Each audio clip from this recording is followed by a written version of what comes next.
sorry guys, this isn't going to be very scenic. I probably should have recorded more of the downtown area of Manistee, but I'm on the north side basically of Manistee, headed back to where I live. Went down, quick impromptu trip down to Chicago to hang out with my buddy Josh, which was great. We went and had a late lunch at it's called Small Chevelle. Really good cheeseburger, awesome place. And then I didn't have my lights on. That guy just flashed me. Thank you. I'm tired. So I did that. First of all, drove down. This is Sunday now. I drove down Saturday morning. And it's about a 6 hour drive, something like that. About 5.5 hour drive to Chicago. And I jumped from Eastern Standard Time to Central, whatever. So I gain an hour, so it doesn't help me, but it helps my timeline going to there. But so did that Saturday morning, met up with Josh, and then went to an event. It's like a owner's weekend thing that Oak and Oscar does. Great crew, great brand, great community. And there's other things they do, but I only went to where the headquarters is for the Saturday get together. Yeah, I didn't count how many people were there. Probably 50 or 60 people from all over the country. I mean, I talked to, people that came from like South Carolina, San Francisco, some relatively local, and then just from all over the place. Great people. Met and talked to a bunch of great people from all different walks of life. They live in different areas, they live different lives, they have different jobs, it's cool to have that common bond and collectively come together and enjoy a hobby or a brand in this case. So just made me think, I wanted to go do it. I mean, I didn't want to invest that much time in going to it because it was a bit of a struggle, but my wife kind of pushed me a little bit too. She's like, you'll regret it if you don't go. You'll regret it. So I went. I wore my Oak and Oscar and had a great time. Hung out there. They take care of you, and you see the headquarters, and you hang out and you see a bunch of watches and stuff like that. I bought a couple straps. I'm actually sipping a little bit of coffee. So anyway, great event. I'll include, I'll make a separate video about that. So this will just be the Sunday drive video. And then, yeah, so I left there. I'm going to mess up the times. I know I am. I left there roughly, had to have been like 10:30 or 11 o'clock Central Time. Now I'm driving back to Michigan, so I'm going to jump over to Eastern Time, so I'm going to lose an hour, right? And I figured, I'm like, I'm not going to drive all the way home because that's just going to be miserable. Just driving all night.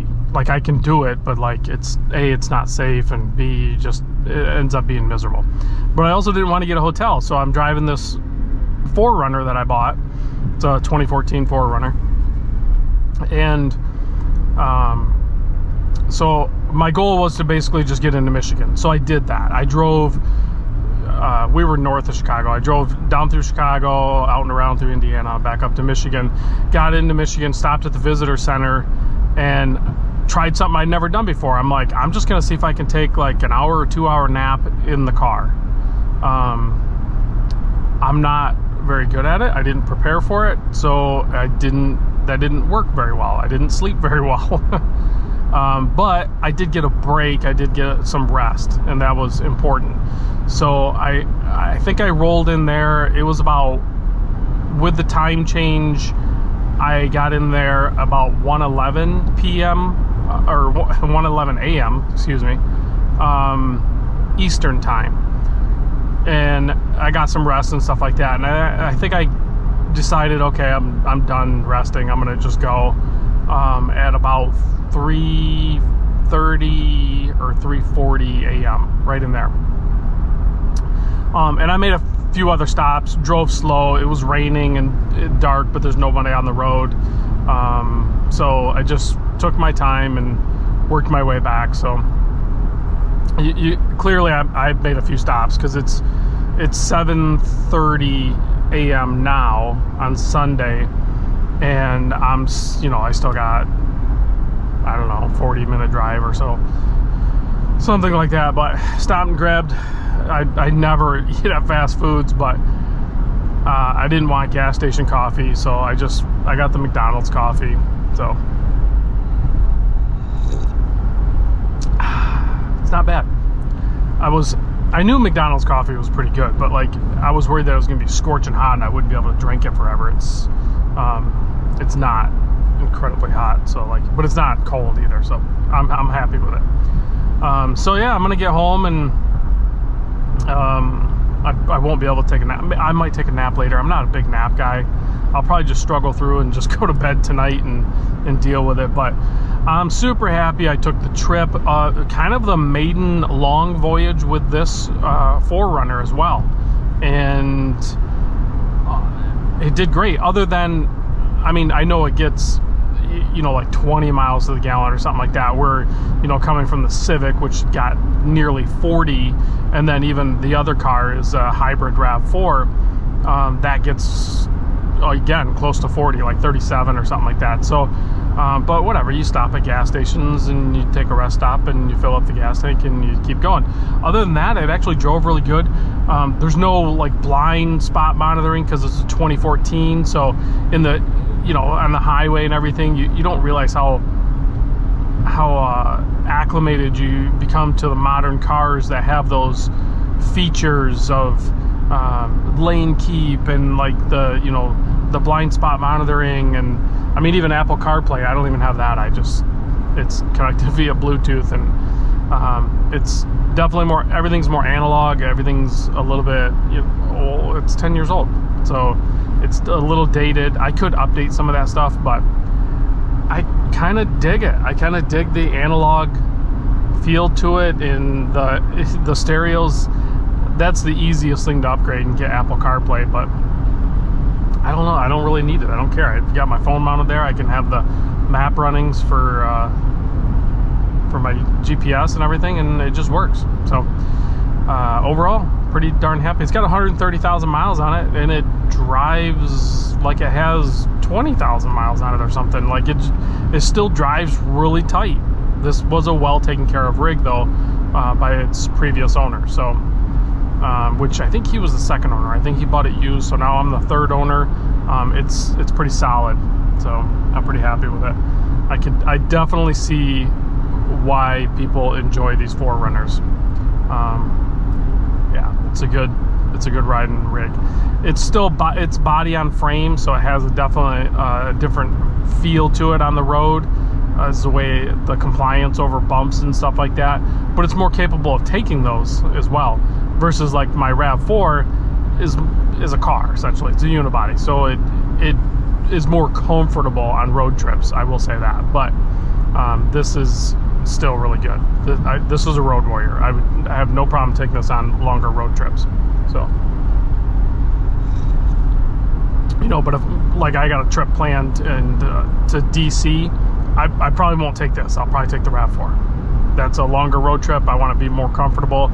It's got, heated and vented seats and everything. It's just, better modern amenities.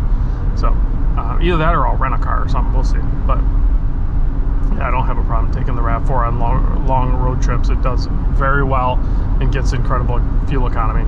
So, but that's the wife's rig. So this is my rig. So on these short trips to like Chicago, or if I go to Southeast Michigan or whatever kind of little trips like that, yeah, I'll just take this. And it does totally fine, other than it consumes a little more fuel. But fuel prices will probably continue to drop with the Trump administration coming in, and with the drill baby drill